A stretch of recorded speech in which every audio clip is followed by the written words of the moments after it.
Welcome back to 118 Diecast Cars, and in today's video we're going to be reviewing the 2015 Ford Mustang by Maisto. So at the local Costco, where I normally get most of my Maisto diecast cars from, are my Barago diecasts, they had only one blue 2015 Ford Mustang and about 10 reds. So as you can see, the blue being the rarity of the group just swayed me to go with this colour, and plus because I haven't seen many reviews of them actually being done in this blue colour, so it just made it more and more like the actual colour to go with. So to start off this review, we're going to be starting off at the front of this diecast. So straight away you can see these LED headlights around the side.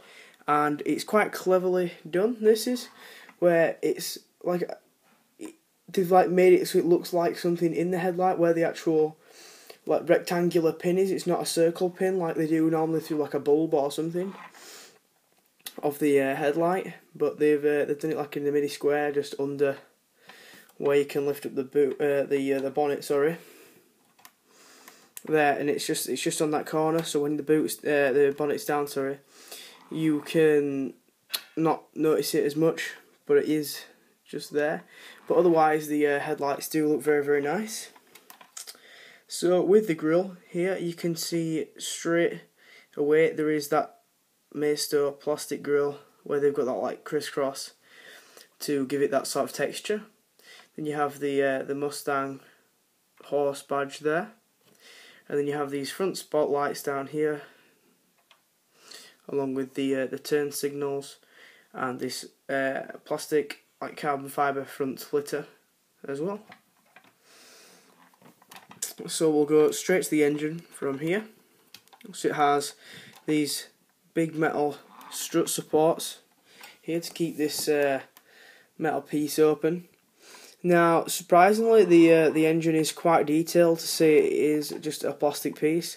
How it does have quite a lot of detail, including like warning signs and paint here and paint on these bits here, and there is some more warning logos and signs up here.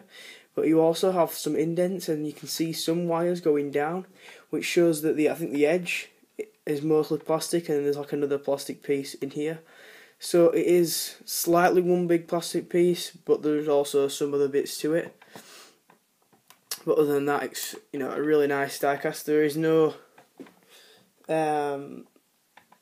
sign of like one of them like black heat mat things underneath where they like to keep the engine cool.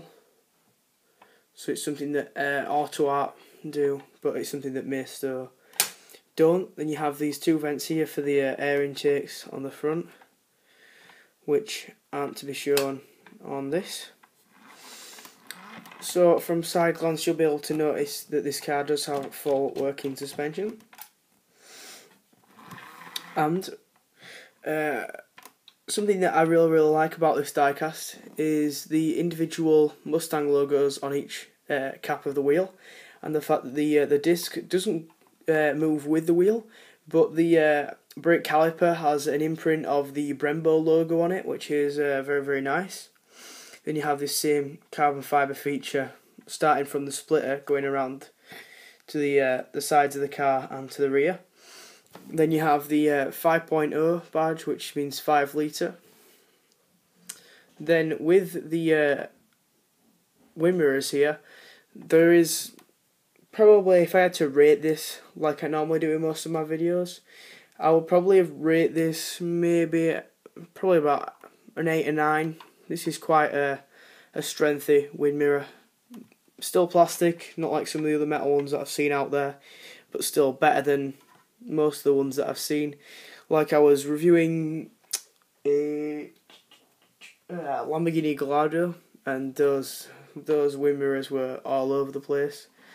If you haven't seen that, I'd go check that out as well.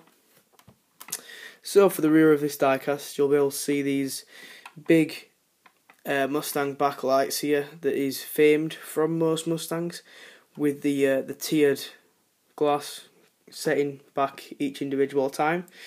And then you have the GT logo there, as this isn't like the GT 500, it's just the GT. but they haven't made a GT 500 version yet of this shape. And you have the Mustang registration plate, and you've got the reverse light in the middle of the rear diffuser. Then you have these really nice chrome exhaust, which is nothing like I've actually seen before because it's quite thick, the circle around it, which is slightly different and gives it quite a darkened effect inside, which is something that most of my viewers do like. I don't understand why the brake light up here is in this like silver chrome, which is a bit odd. You'd just expect it to be like a red, because if it's trying to impersonate the reverse light, everyone knows it's there because they've added it themselves. So that's quite odd, something that needs to be sorted. Then, typical with most American boots, there's not much like space to get into it, but once you're actually inside there is quite a lot of space, which is nothing to be really very happy about, but still there's no felt in here and it's just a typical boot. So for the interior, it is typical Maisto with some perks. So straight away you can see the Mustang metal logo down here with the logo and the Mustang in writing, and you can see on the dash here you have this textured look which gives it a lot of detail. And you've got the aircon rings, the silver around the aircon, which are the rings, which looks very nice. Then you have these Recaro seats, which have a printed logo of Recaro, the Recaro logo, sorry, on them, and that makes it look very detailed.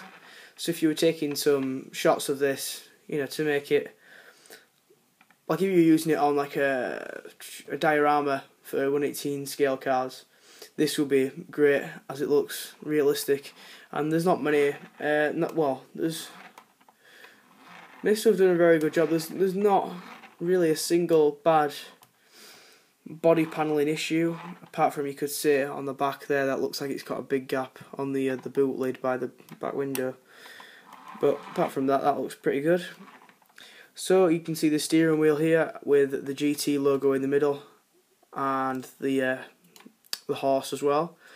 Then you have this like plastic cover over each speedometer in there, which makes it look very real and makes it realistic as well. And then you can see the accelerator, brake and clutch pedal, as this is a manual, not a automatic, where you can see the actual gear stick there, which is pretty cool. And pretty much like the windows for this diecast look very nice. Apart from this one here, it sticks out just a little bit too much, and it still sticks out when the door is closed, which is quite a shame. And you can see when I shut it, then it didn't shut properly, sorry, and it isn't actually fully in. So you have to just lift it up like that, which is something that you might not want to be doing every now and again. But if you just like displaying your diecast and you're not really having the doors open and you're just having them looking like that, then I wouldn't say it's too much of an issue. So hope you've enjoyed this diecast review video from me. Thank you for watching. Please rate and subscribe.